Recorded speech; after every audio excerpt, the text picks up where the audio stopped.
द्वितीय स्कंद। सत यह परमात्मा का नाम है। सभी में जो ईश्वर का दर्शन करे वही सद्गुरु है। अधिकारी शिष्य को सद्गुरु अवश्य मिलता है। प्रथम स्कंद में अधिकार लीला का वर्णन किया था। परीक्षित अधिकारी थे, अतः उनको सुखदेव मुनि जैसे सद्गुरु मिले। परीक्षित में 5 प्रकार की शुद्धियां हैं: मातृशुद्धि, पितृशुद्धि, द्रव्य शुद्धि, अन्न शुद्धि और आत्म शुद्धि। सद शिष्य को ही गुरु कृपा मिलती है और ईश्वर दर्शन होते हैं। सदगुरु तत्व और ईश्वर तत्व एक हैं। ईश्वर जिस तरह व्यापक हैं उसी तरह गुरु भी व्यापक हैं। जिसका कहीं भी अभाव न हो वही व्यापक है। परमात्मा सनातन सदगुरु भी व्यापक हैं। व्यापक को खोजने की नहीं किंतु पहचानने की आवश्यकता है। परमात्मा की भांति गुरु भी व्यापक हैं, किंतु वह अधिकारी को ही मिलते हैं। स्वयं संत बने बिना संत को पहचाना नहीं जा सकता। तुम्हें संत दिखाई नहीं देते क्योंकि तुम संत नहीं हो। जो संत बने उसे संत मिले। संत बनने के लिए व्यवहार को अति शुद्ध करना चाहिए। जब तक मुट्ठी भर चने तक की भी जरूरत है तब तक व्यवहार छूटता नहीं है। जो प्रत्येक व्यवहार को भी भक्तिमय बनाए वही सच्चा वैष्णव है। संत होने के लिए मन को सुधारने की जरूरत है, मन को बदलने की जरूरत है। जो अपने हृदय का परिवर्तन करता है वह संत बनता है। मन शुद्धि होने पर संत मिलता है। संत से मिलने के लिए संत आता है। विलासी को संत नहीं मिलते। गुरुदेव ब्रह्मा हैं। गुरुदेव नया जन्म देते हैं। नया जन्म देने का अर्थ है कि वे मन को और स्वभाव को सुधारते हैं। गुरुदेव विष्णु हैं क्योंकि शिष्य की रक्षा करते हैं। गुरुदेव शिष्य को मोक्ष भी देते हैं। इसी से वे शिव जी के भी स्वरूप हैं। गुरु किए बिना न रहो। तुम लायक होगे तो भगवान की कृपा से सद्गुरु मिलेंगे ही। तुकाराम जी ने अपने अनुभव का वर्णन किया है। कथा वार्ता सुनते हुए प्रभु के नाम से मेरी प्रीति हो गई। मैं भी विठल विठल का सतत जप करने लगा। प्रभु को मुझ पर दया आई। मुझे सौपन में मेरे सद्गुरु मिले।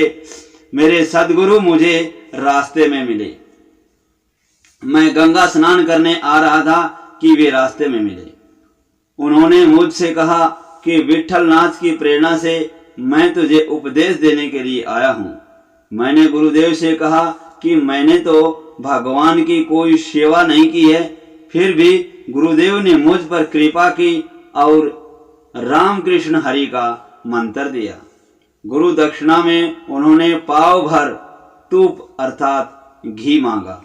क्या तुकाराम के गुरु को पाव भर घी भी मिलता नहीं था क्या? तुकाराम की वाणी गूढ़ार्थ से भरी हुई है। तूप का अर्थ है तेरापन और मेरापन अर्थात अहम। तू मुझे दे दे। आज से तू भूल जा कि तू पुरुष है। तू अपना पुरुष तो भूल जा। मेरे गुरुदेव ने मेरापन और तेरापन मुझसे मांग लिए। मुझे आज्ञा दे कि तू अपना अभिमान मुझे दे दे। आज से अहम को मत रखना। तू पुरुष नहीं है और तू स्त्री भी नहीं है। देह के सारे भाव तू मुझे अर्पण कर दे। तो शुद्ध है, तो ब्रह्म है, ईश्वर का अंश है। जीव का ईश्वर के साथ संबंध सिद्ध कर दिया, जोड़ दिया। जिसकी प्रत्येक क्रिया ज्ञानमय हो वह उत्तम गुरु है। ज्ञानी भक्तों की प्रत्येक क्रिया ज्ञान और बोध रूपी होती है। संतों का सब कुछ लौकिक होता है। सुखदेव जी मात्र ब्रह्म ज्ञानी ही नहीं थे, परंतु उनकी दृष्टि भी ब्रह्म दृष्टि थी। सुखदेव जी हर एक को समभाव से ब्रह्म भाव से देखते हैं। जैसी दृष्टि वैसी सृष्टि। जिसकी दृष्टि ब्रह्ममय हो उसे जगत का भास नहीं होता। सुखदेव जी गुरु ही नहीं सदगुरु भी हैं। सुखदेव जी जैसे ब्रह्म दृष्टि रखने वाले सुलभ नहीं है। वैसे ब्रह्म ज्ञान की बातें करने वाले तो सुलभ हैं, बहुत हैं।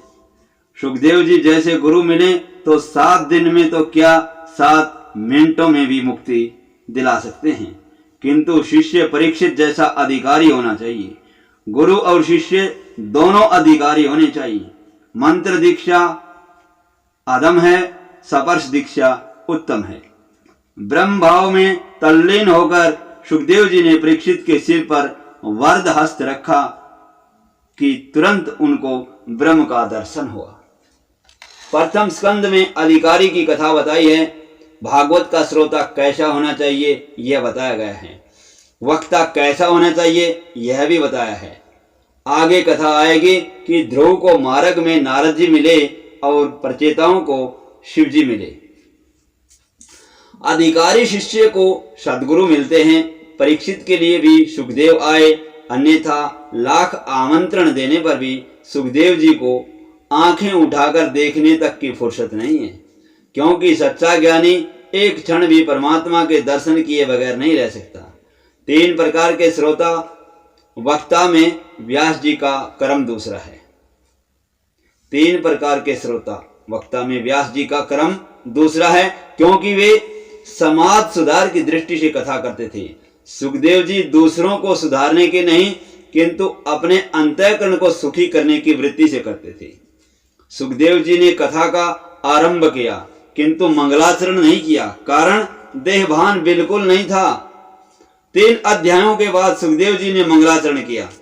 भागवत में 3 मंगलाचरण हैं। प्रथम व्यास जी का, दूसरा सुखदेव जी का और अंत में तीसरा सूत जी का। यौवन में मंगलाचरण की बहुत जरूरत है, इसलिए ही सुखदेव जी का मंगलाचरण 12 श्लोकों का है और अन्य सभी का 1-1 श्लोक का है। उत्तम वक्ता कौन होता है? जो संपूर्णतः वैराग्यमय हो, वह वक्ता उत्तम है। संसार के किसी भी विषय में मन न जाए, वह वैराग्य है। संसार के विषयों को देखते हुए भी जिसका मन उसमें नहीं रमता, उसने ही सच्चा वैराग्य सिद्ध किया है। बिना वैराग्य के दृढ़ता नहीं आती। वैराग्य से ज्ञान शोभित होता है। ज्ञान भक्ति वैराग्य परिपूर्ण होने पर मनुष्य ब्रह्ममय बनता है। सुखदेव जी में पूर्णतः ज्ञान भक्ति और वैराग्य थे। ज्ञानी का हृदय कृष्ण प्रेम में न पिघले तो वह ज्ञान किस काम का। परीक्षित राजा सुखदेव जी से पूछते हैं कि जिसकी मृत्यु समीप हो उसका कर्तव्य क्या है, उसे क्या करना चाहिए और क्या नहीं करना चाहिए, मनुष्य मात्र का कर्तव्य क्या है। सुखदेव जी ने कहा, राजन तूने अच्छा प्रश्न किया है। सुन, अंत काल में वात पित्त और कफ से त्रिदोष होता है। मृत्यु की वेदना भयंकर होती है। जन्म मरण के दुखों का विचार करेंगे तो पाप नहीं होगा। सो मृत्यु से डरते रहो, उसको स्मरण रखो, याद रखो, सोचो कि मैंने मृत्यु के स्वागत की तैयारी की है या नहीं। ऐसा चिंतन करने से वैराग्य आता है। जन्म मृत्यु जरा व्याधि दुख दोषानुदर्शनम। जन्म मृत्यु जरा व्याधि के दुखों का बार बार विचार करो तो वैराग्य उत्पन्न होगा और पाप छूटेंगे, वरना पाप के संस्कार जल्दी नहीं छूटते। सोचे समझे बिना विवेक वैराग्य उत्पन्न नहीं हो सकता। काल को सिर पर रखकर हमेशा ईश्वर का चिंतन करो। काल को याद रखोगे तो पाप वृत्ति का उद्भव नहीं होगा। भजन के लिए अनुकूल समय की प्रतीक्षा न करो। कोई भी क्षण भजन के लिए अनुकूल है। कोई तकलीफ न रहने पर मैं भजन करूंगा, ऐसा मानना अज्ञान है। एक मनुष्य स्नान के लिए समुद्र के किनारे पर गया, किंतु स्नान करने के बजाय वह वहां बैठा ही रहा। लोगों ने उससे पूछा कि क्यों इस तरह बैठा हुआ है, स्नान कब करेगा? उस मनुष्य ने कहा कि समुद्र में एक के बाद एक तरंगें उठ रही हैं, तरंगों के बंद होने पर स्नान करूंगा। क्या समुद्र की मौजें कभी रुकती हैं? मौजें कब रुकेंगी और कब स्नान होगा? संसार भी एक समुद्र है, उसमें ऐश्वर्यारूपित तरंगें आती ही रहेंगी। इसलिए यदि कोई कहे कि अनुकूलता होने पर भी भगवान का भजन करूंगा, तो वैसी सर्वांगी अनुकूलता तो आएगी ही नहीं। जिस तरह वह मनुष्य स्नान नहीं कर सका, उसी तरह ऐसे मनुष्य ईश्वर भजन किए बिना रह जाते हैं। जीवन में चाहे मुश्किल आए, किंतु इस लक्ष्य को मत भूलना कि मुझे परमात्मा से मिलना है, प्रभु से मुझे एक होना है। लोभी जिस तरह पैसों पर लक्ष्य रखता है, उसी तरह महापुरुष परमेश्वर पर लक्ष्य रखते हैं। भगवान ने भी गीता में कहा है, अंत काले च मामेव स्मरन् मुक्त्वा कलेवरम। अंत काल में जो मेरा स्मरण करता हुआ देह त्याग करता है, वह मुझे पाता है। अंत काल का अर्थ जीवन का नहीं है, परंतु प्रत्येक क्षण का अंत काल। सो प्रत्येक क्षण ईश्वर का चिंतन, ध्यान, स्मरण करना चाहिए।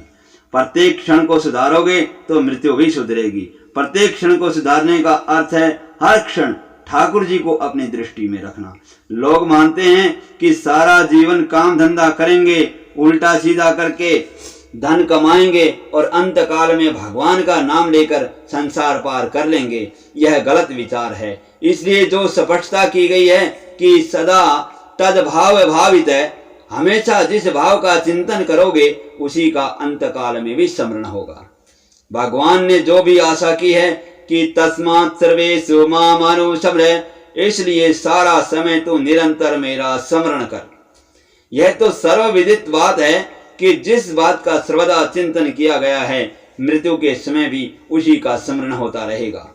एक सुनार का दृष्टांत है। एक सुनार बीमारी के कारण सैया में पड़ा हुआ था। कई महीनों से वह बाजार नहीं जा सका था। सो उसे सोना और सोने के बाजार भाव का ही विचार आता रहता था। अंतकाल आया, बुखार बढ़ता जा रहा था। डॉक्टर ने आकर बुखार नाप कर कहा कि 105 डिग्री है। सुनार ने समझा कि किसी ने सोने का भाव बताया है। वह अपने पुत्र से कहने लगा कि बेच दे, हमने 80 के भाव में लिया था, अब 105 हुआ है तो बेच दो। ऐसा बोलते बोलते ही वह मर गया। सुनार ने सारा जीवन सोना खरीदने, बेचने और सोने के विचार में ही गुजारा था। सो अंत काल में उसे सोने का ही विचार आता रहा। धन संपत्ति की ही चिंता करने वाले को, रुपया पैसा पैदा करने वाले को अंतकाल में भी उसी का विचार आता है। धन कमाना कोई पाप नहीं है, किंतु उसे कमाते समय भगवान को भुला देना पाप है। सुखदेव जी ने कहा कि राजन, मनुष्य की आयु इसी तरह समाप्त हो जाती है। निद्रा और विलास में रातें गुजर जाती हैं और धन समाप्ति के प्रयत्न में तथा कुटुंब के परिपालन में दिन गुजर जाते हैं। निद्रया ही अजे नक्तम व्यवसायेन चैवावयः दिवाचार्थे हया राजन कुटुंब भरेण वा। मनुष्य का अधिकतर समय निद्रा और अर्थोपार्जन में चला जाता है। उसका बहुत सा समय बातें करने में चला जाता है। बहुतों का समय पढ़ने में गुजरता है। बहुत पढ़ना भी अच्छा नहीं है। अति वाचन से शब्द ज्ञान तो बढ़ता है, किंतु साथ साथ अभिमान भी बढ़ता है। राजन, जो समय चला गया है उसके लिए अब मत रहो, उसका विचार भी न करो। भूतकाल की बातें भी सोचने रहने से कोई लाभ नहीं है। भूतकाल की बातें नहीं सोचो। तुम अपने वर्तमान को सुधारो। 7 दिनों का जो यह समय मिला है उसी का सदुपयोग कर लो। मनुष्य इंद्रियों के सुख में ऐसा फंसा हुआ है कि उसे अपने लक्ष्य का ध्यान ही नहीं रहता। शरीर, स्त्री, संतान आदि सब कुछ असत्य है, फिर भी उन सब के मोह में ऐसा पागल बन गया है कि उसे समय और लक्ष्य का भी भान नहीं रह गया है। तुम्हें क्या करना है, कहाँ जाना है, क्या बनना है, उसका विचार आज ही कर लो। इसका इच्छा शुद्धि के बिना कर्म शुद्धि नहीं होती है। तुम निश्चय कर लो कि मुझे भगवान से मिलना है, मुझे प्रभु के धाम में जाना है, मुझे पुनर्जन्म नहीं लेना है। जगत में विकार और वासना के बढ़ जाने के कारण त्याग और संयम कम हो गया है। काल मनुष्य को धक्का दे और उन्हें रो रो के घर छोड़ना पड़े, उससे यह अच्छा है कि वे विवेक से स्वेच्छापूर्वक घर छोड़ दें।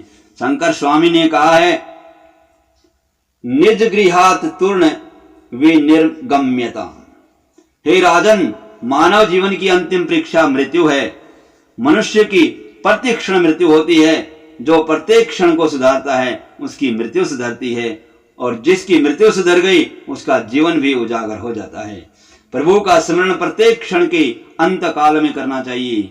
क्षणस्य अंत काले, मात्र जीवन के अंत काल में नहीं, क्षण क्षण को जो सुधारता है उसी का जीवन सुधरता है। यह शरीर प्रति क्षण बदलता रहता है, अर्थात प्रति क्षण शरीर का नाश होता रहता है। अंत काल में अर्थात प्रत्येक पल के अंत में मनुष्य की मृत्यु होती रहती है, सो प्रभु का स्मरण प्रत्येक क्षण करो।